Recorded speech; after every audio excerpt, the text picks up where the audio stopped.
Do you have the right type and the right amount of life insurance in place for your specific and unique situation? I'm going to share the most common reasons why people are underinsured when it comes to life insurance. That and more coming up.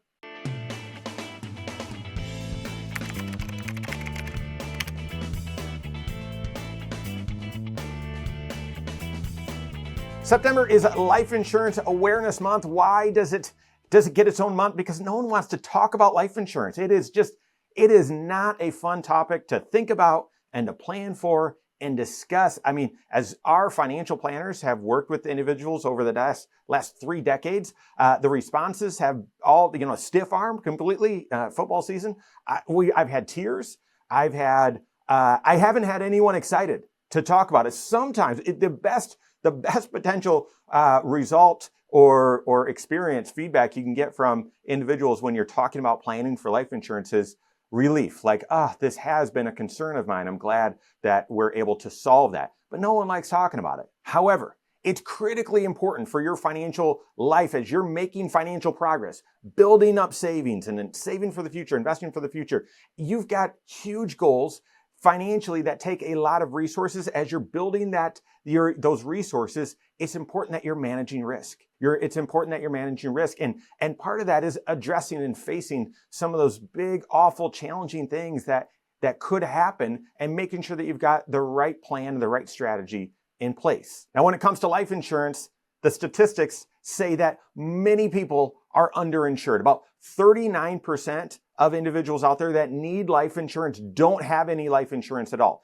And of those that do have life insurance, the stats say 41% don't have the right amount. They are underinsured. Why? What are the most common reasons why someone might have insurance but not the right amount? The first reason why many people have less life insurance than they actually need is because they get their life insurance through their employer and they just assume, well, that's the right amount. That's all I need. My employer offers it. I'll sign up for it and check the box. I'm done. I've got life insurance. Where the truth is, rarely is getting the insurance through work going to satisfy and meet the exact specific amount of life insurance that you need. Why? Because most group plans, most of this is called group life or group term life. It's a term policy. It's an annually renewable term policy, which means the price typically changes every year or within sort of age band. So every 3 years or 5 years. And while you're employed, you're paying a little bit of life insurance or a little bit of premium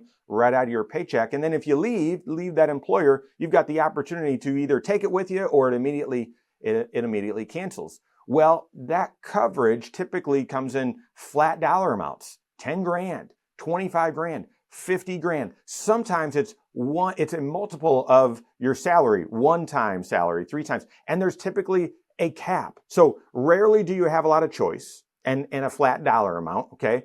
Other times, if it does give you a choice, it's a multiple of income. And this aligns with some rules of thumb out there that you need 7 times your salary for life insurance or 10 times your salary for life insurance. I completely disagree. That is a rule of thumb that might get you in the ballpark, but that is not how you determine how much life insurance you need. So, but very few employers actually give people a lot of choice, a lot of options. So don't make the mistake of thinking, well, just because I got some insurance through my employer check, I've got life insurance and I'm all set. That's a likely and very common way to have less life insurance than you actually need for your specific financial situation. A second reason why you don't have enough life insurance is because you haven't adapted your life insurance needs as your life has adapted.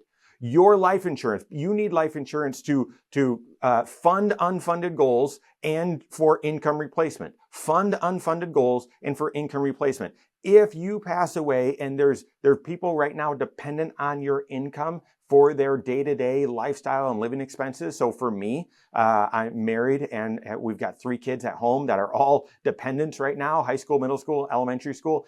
If I passed away and therefore my income went away with it, there would be a significant loss of or need for income replacement, right? But also we've got goals that we're saving up for their college, saving up to pay off the house, saving up for retirement, that my income is helping to contribute to those goals right now. And if I passed away and my income went away as well, there wouldn't be an injection. We would need an injection of cash to help us fund those goals, right? Well, things change. right? That we might move. The kids, as they get through college, that need is already funded. As you save up for retirement, you've created some self-insurance. So therefore, the amount of life insurance that you need adapts as your life adapts as well. And many people early on, again, because no one likes to think about this or talk about it, they might get a life insurance policy in place early in their career and then they don't change it. So oftentimes, as they have kids or they add kids or they buy a first house or they buy a second house and get a bigger mortgage, those sorts of things. As those needs grow, they don't grow their amount of life insurance. It doesn't adapt as their life changes over time.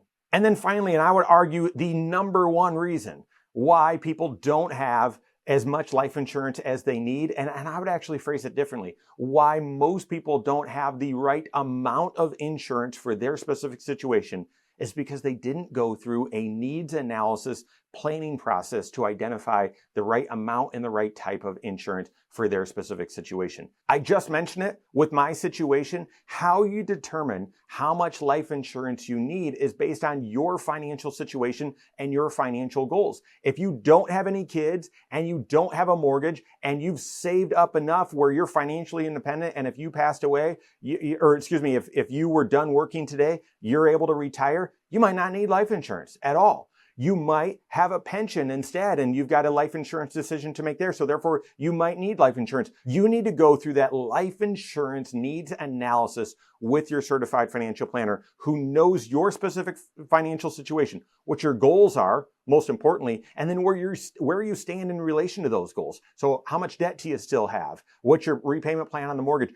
What's your vision with helping kids with college or grandkids with college? Where do you stand with your retirement goals? Are there any big travel goals or home improvement goals or those sorts of things? And then as not fun and as morbid as this sounds, that certified financial planner can then run that needs analysis, which they can look and say this year or next year or in 3 years or in 5 years, if you were to pass away, how does your financial situation change? And then therefore, what's the gap? What's the gap between where you are financially or where you are at that time financially and where your goals are or where you need to be in order to be on track? And that gap determines how much life insurance you need.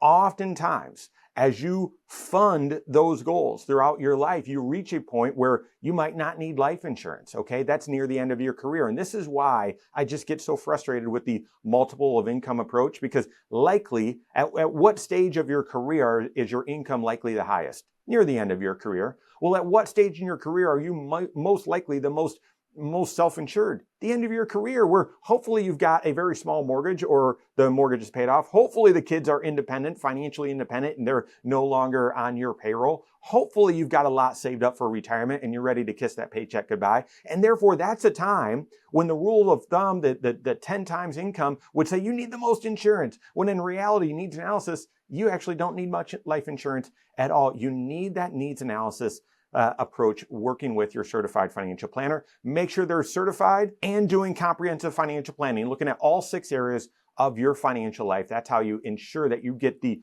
right amount of life insurance, the right type of life insurance at the right cost. Work with your CFP on that. If you don't have a CFP on your team, you can contact one on my team. Find us online, Korhorn.com. That's Korhorn with KYSMoneyShow.com. You can find us there as well, or send us an email, info@Korhorn.com. All right, there you have it. Go out and take your next wise step in your financial life.